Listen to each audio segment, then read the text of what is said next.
Sunday evening ಒಂದು chicken recipe ಜೊತೆಗೆ ನಾನು ಕೆಲವೊಂದಿಷ್ಟು ವಿಷಯಗಳನ್ನ ಶೇರ್ ಮಾಡ್ಕೊಬೇಕಾಗಿತ್ತು. ಸೊ ಇವತ್ತು ಶೇರ್ ಮಾಡೋಣ ಅಂತ ಮಾಡ್ತಾಯಿದ್ದೀನಿ.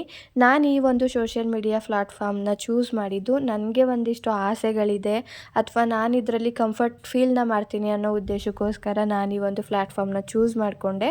ಬಟ್ ಇಲ್ಲಿಗೆ ಬಂದಮೇಲೆ ನನಗೆ ಅರ್ಥ ಆಗಿದ್ದೇನಪ್ಪ ಅಂದರೆ, ಕನ್ನಡ ಎಷ್ಟು ಮುಖ್ಯನೋ ಅಷ್ಟೇ ಮುಖ್ಯ ಇಂಗ್ಲೀಷ್ ಕೂಡ ಆಗಿರುತ್ತೆ ಅಂತ. ಯಾಕೆಂದರೆ ನಮ್ಮ ವ್ಲಾಗ್ಸ್ಗಳನ್ನ ಬರೀ ಕನ್ನಡದವರೇ ನೋಡಲ್ಲ, ಬೇರೆ ಬೇರೆ ಲ್ಯಾಂಗ್ವೇಜ್ ಅವರು ನೋಡ್ತಾರೆ. ಬಟ್ ಅವ್ರಿಗೆಲ್ಲ ನಮಗೆ ಒಂದು ಮೆಸೇಜ್ ಮಾಡಬೇಕು, ಡಿ ಎಮ್ ಮಾಡಬೇಕು ಅಥವಾ ಒಂದು ಕಮೆಂಟ್ಸೇ ಮಾಡಬೇಕು ಅಂತ ಇದ್ರೂ ಅವರೆಲ್ಲ ನನ್ನ ಕೇಳೋದು ಇಂಗ್ಲೀಷಲ್ಲೇ. ಬಟ್ ಆ ಇಂಗ್ಲೀಷ್ ಕ್ವಶನ್ಗಳನ್ನ ನೋಡಿದಾಗ ನನಗೆ ಎಲ್ಲೋ ಒಂದು ಸೈಡಲ್ಲಿ ಭಯ ಆಗುತ್ತೆ.